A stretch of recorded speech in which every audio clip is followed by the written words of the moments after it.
এই ভীষণ শীতপ্রধান দেশের সবথেকে বড় প্রাপ্তি হলো 1.5 থেকে 2 মাস এই রৌদ্র উজ্জ্বল ঝলমলে গ্রীষ্মের দিনগুলো। আর আজকের বারটা হলো রবিবার। নমস্কার, আমি অরিজিতা, সুইডেন থেকে আজ একটি ছোট্ট মিনি ব্লগ নিয়ে।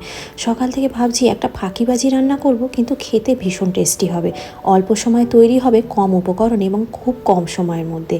তাই প্যান্ট্রিতে খুঁজে দেখলাম একটা প্র্যাঙ্কো ব্রেড ক্রাম্ব রয়েছে, সেটা ইউজই করা হয়নি। ভাবলাম আজকে সেটাকেই কাজে লাগিয়ে কিছু একটা বানাই। চিকেনের 2টো ব্রেস্ট পিস কাল রাতেই বের করে রেখেছিলাম বরফ ছাড়ার জন্য। আজ সকালে সেটা মাঝখান থেকে একটু পাতলা করে কেটে একটু হালকা পিটিয়ে ফ্ল্যাট করে নিয়েছি। কিছু সিজনিং মশলা ছিল, গার্লিক পাউডার, অনিয়ন পাউডার, তার সাথে চিলি ফ্লেক্স, আরও কিছু সিজনিংয়ের মশলা মিশিয়ে সেটাকে একটু ডিমের গোলায় ভালো করে চুবিয়ে নিয়ে আর প্র্যাঙ্কো ব্রেড ক্রাম্ব দিয়ে ভালো করে কোট করে নিলাম। প্র্যাঙ্কো ব্রেড ক্রাম্বের দামটা অন্যান্য ব্রেড ক্রাম্বের দামের থেকে একটু বেশি।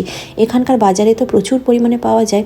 আমি এই প্র্যাঙ্কো ব্রেড ক্রাম্ব দিয়ে কোট করা চিকেন ফ্রাই বা প্রন ফ্রাই আমি খেয়েছিলাম চাইনিজ বা জাপানিজ দোকানগুলিতে, খুব বেশি পরিমাণে ব্যবহার হয়, খুব মুচমুচে হয় খেতে। এবার ওই প্র্যাঙ্কো ব্রেড ক্রাম্বে কোট করে দিলাম কড়া তেলের মধ্যে ছেড়ে।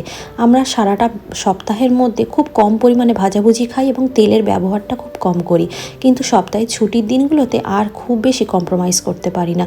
তখন মনে হয় একটা দিন খেয়ে নিই, আবার কাল থেকে সেই সেম রুটিনে ফিরবো। যেহেতু অনেকটা পরিমাণে ভাজা জিনিস খাচ্ছি, তার জন্য আজকে আমি ভাত বানাইনি, বানিয়েছি বুলগুর, যেটা সম্পূর্ণ গমের দানা থেকে তৈরি করা হয়।